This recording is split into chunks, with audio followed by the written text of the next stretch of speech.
let us probe further into this lamentation of Sheikh Gumi. And of course, we understand that the way it is, the Fulani militaries are getting it hot in different theater of operation where the military is registering success, even after the arrest of Bermuda terrorist leaders. And I think it's a welcome development. I always say it, that whatever the success comes from, whether on the part of locals, whether on the part of security agencies, is a welcome development. I think they form the basis for which the Sheikh Gumi himself has started lamenting heavily, because we understand that any time the government start getting it right, what we start seeing is Sheikh Gumi and his likes trying to derail the government with their flimsy excuses. Because how can someone as enlightened as Sheikh Gumi alleging that they have Mossad agents in Nigeria, and equally alleging that they will be targeting Muslim leaders? Let us even assume, though I do not have the intelligence anyway, or rather any classified information in that regard, let us even assume that we have Mossad agents in Nigeria. It's unthinkable that as someone as enlightened as Sheikh Gumi will be making the allegation that they will be targeting Muslim leaders without any evidence. And again, even as we have started seeing success in terms of arresting bandit leaders, I think all hands must be on deck. If not for anything, patriotic Nigerians should rise and support the government in this quest to rid the society of this menace of banditry as we have it. But you cannot take that away. Fulani militias of Nigerian extraction have been designated as the fourth most dangerous terrorist organization in the world. This is not the making of Nigerian government. This is not the making of any Nigerian. It is a well-known fact by international bodies. And is that the case? I think the government of Nigeria should know that they are dealing with a very formidable force that deserve the might of government, that deserve every power to rule them out. Because for me, the best Nigerian government could do is to go ahead to acquire monopoly of coercive power and ignore the likes of Sheikh Gumi and use that monopoly of coercive power to police every inch of Nigerian territorial integrity, root out bandits from every inch of Nigerian territorial integrity, set them running and bring them to justice. That is why I salute the courage of the DSS and their strategy in arresting those Bermuda bandit leaders. And I think we are hoping to get to see more in that regard, because there is no way Nigeria and Nigerians can be happy seeing fellow Nigerians suffering in the hands of kidnappers on a daily basis. Because the way it is, even the Jonathan administration that was recording success, according to a former House of Assembly member from Borno State, it is the same Northerners that gang up against a Jonathan, remove him from office, and even fail to continue with the trajectory through which they were decimating Boko Haram. But according to the man, who I will play his video shortly. Of course, just listen to it before I continue, for us to have a sense of what we are discussing here. During Jonathan, we brought mercenaries. They were about to finish Boko Haram.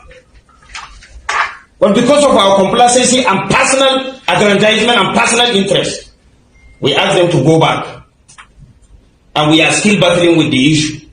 I was in Borno State as a member of a state House of Assembly when the mercenaries were in Borno. They were less than 30.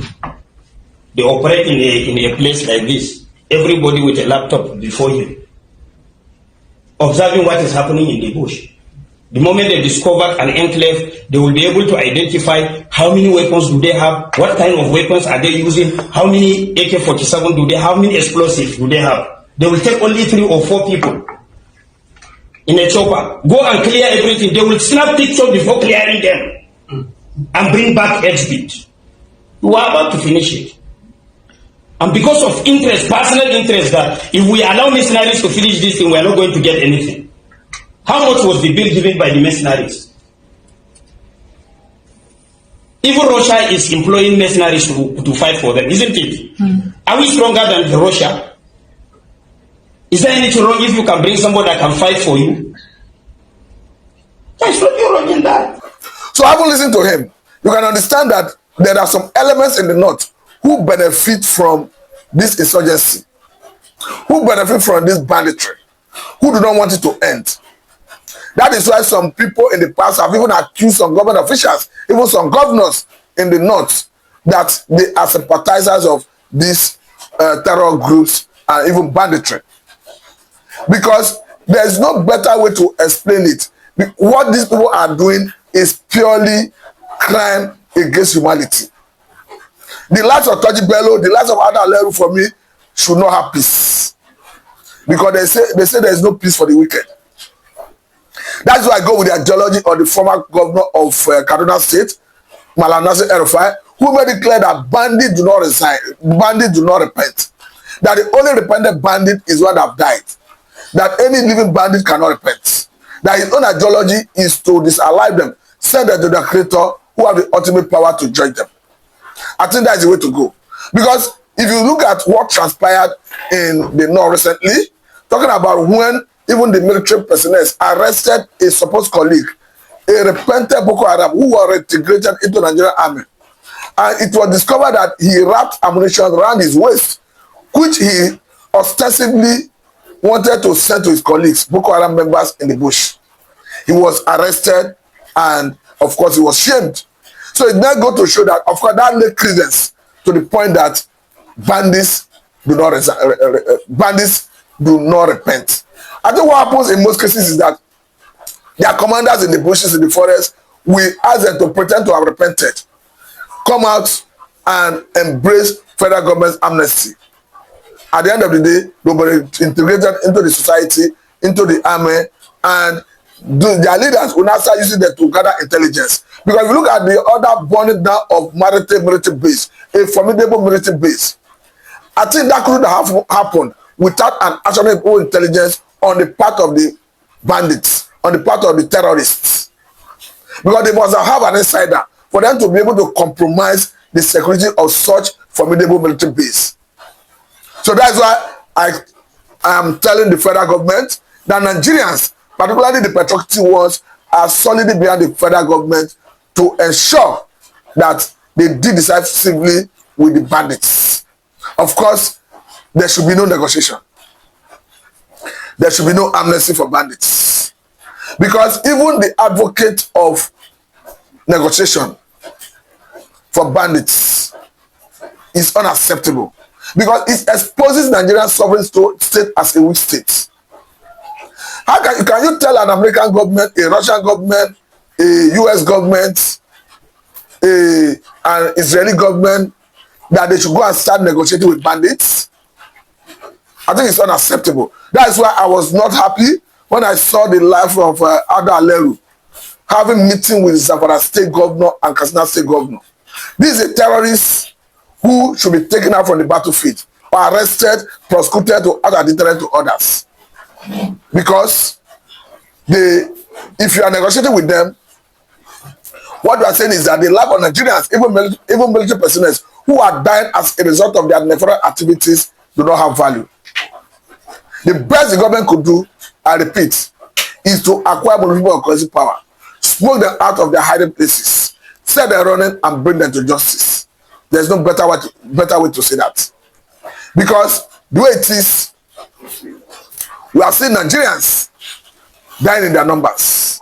It was disheartening when we read the news about this disaliving of about 30-something persons from Zamfara State, who the only thing they committed is being Nigerians and living in those environments. And as we have it, they were adopted, ransom demanded. It turned out that those that could not pay ransom paid with their blood. Quite unfortunate. And it is unacceptable. Because whether we like it or not, the president have the mandate, the responsibility to protect lives and property. The governors in their respective states have the mandate and the responsibility to protect lives and property. Having sworn to their oaths in their respective capacities as governors, even as the president, to protect lives and property. That's why I continue maintaining that the governors going forward should parade some level of security power.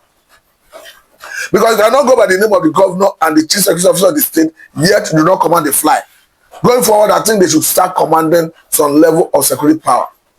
Because we understand that under the last administration of Muhammadu Buhari, it was like a tug of war between the former governor of Ondo State, Akeredolu, may so rest in peace, Akeredolu and the former president, talking about Muhammadu Buhari, where Akeredolu was consistently maintaining and insisting that Amateku in the southern part of the country should be allowed to bear arms. And this is not far-fetched, because Amateku is a creation of the Act of State House of Assembly in the southwestern part of the country. So it's a legal body. But under Muhammadu Buhari, they were not allowed to bear arms. Simply because for you to procure arms and deploy it in that magnitude, you need an end-user certificate that comes from the Office of the National Security Advisor, and that they could not get under the administration of Muhammadu Buhari. But I have a belief that now that we have someone else in the saddle, of course, is Southerner, that Tinubu should do things differently. That is why I salute the courage of the current Director General of DSS, talking about Ajayi, who have encouraged communities and who have even made it clear that communities should be empowered to be the first line of defense in case of invasion. And I think in the recent time, we have started seeing communities rising to the occasion, because I want to tell you that we were happy as Nigerians when we saw success recorded by Abraka locals in the fight against banditry. Of course, we understand that a handful of them were arrested and even some of them disalived. I think that was done in collaboration with the police. We only saw another breakthrough from Owashuku in Delta State. I think perhaps that is why they say that are not the carry last. But again, apart from Delta State, we have seen a major breakthrough from Kwara, where a handful of the bandits were arrested by the locals. And of course, I think the military at some point collaborated with them. But again, we are seeing another strategy coming from Delta State as well, where the locals are synergizing, collaborating with the military, using technology in terms of drone to track the bandits, go into the den of bandits under the leadership of a local person, apprehending a handful of them. I think it's a welcome development, and we should continue to encourage such move. But again, let me say that we must rejig our security architecture. I call it totally aligned with the approach of the government recently, particularly the federal government, that came up with the idea of forest guards. I think it's the way to go. Though state police is the appropriate thing to do, but if we are not getting state police in the meantime, and we are getting forest guard, and the locals will be adequately and appropriately integrated into it, I think it's the way to go. Because it has been established that all crime is local. And if all crime is local, it's going to show that the intelligence, of course, actionable intelligence that is needed to address insecurity rests with the locals. And the only way the locals can divulge such intelligence to security agencies is if they are integrated into the system. And again, if they are leaders, when I mean they are leaders, I'm talking about traditional rulers who obviously have moral authority over the people, are equally integrated into the system. Because currently, I understand that we have a trust deficit, a situation where the locals do not have implicit confidence in divulging some level of actionable intelligence to the security agencies. But the point is, if they see their leaders in terms of traditional rulers in the security arrangement, it becomes easier for them to relate to them in terms of divulging such intelligence. And once such intelligence gets to the desk of the traditional rulers, they can seamlessly, of course, release such information to security agencies who can now use it to nip crime in the bud. I must say that if the security agencies had such intelligence before the compromising of maritime military base, they would have averted it. That is why the locals must be appropriately and adequately integrated into the security arrangement. But not repentant Boko Haram, not repentant bandits. Any bandit that is arrested must be prosecuted to act as deterrent to others. And bandits that are in the bushes, that are in the forest, must be neutralized in the battlefield. That is why even when the military announced the taking out of Tony Bello's cousin, who doubles as a field commander, Nigerians were happy, particularly those in the axis of Zamfara, who have been having sleepless nights as a lot of nefarious activities of the bandits. We are very happy to see such evil character being taken out. And we hope to see more of such action from security agencies. Like I always maintain, wherever the success against bandits is coming from, whether on the part of the military, whether on the part of the police, whether on the part of the locals, is a welcome development. Come to think of it, why should someone be asking for amnesty for bandits, where it is very clear that bandits are from other parts of the world, as echoed by the former president talking about Muhammadu Buhari.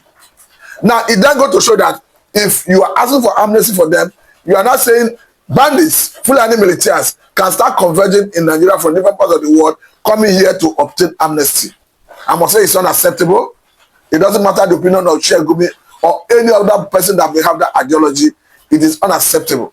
Nigerian government cannot be using taxpayers' money, the scarce resources, to start paying bandits. Because even in the time past, there was allegation that the government of Muhammadu Buhari paid 100 billion to bandits, or rather to Fulani militias, or even at best to Mietiala to stop killing. Though as at then, the government denied it, Mietiala denied it, but it was speculated that the government of Muhammadu Buhari paid such money.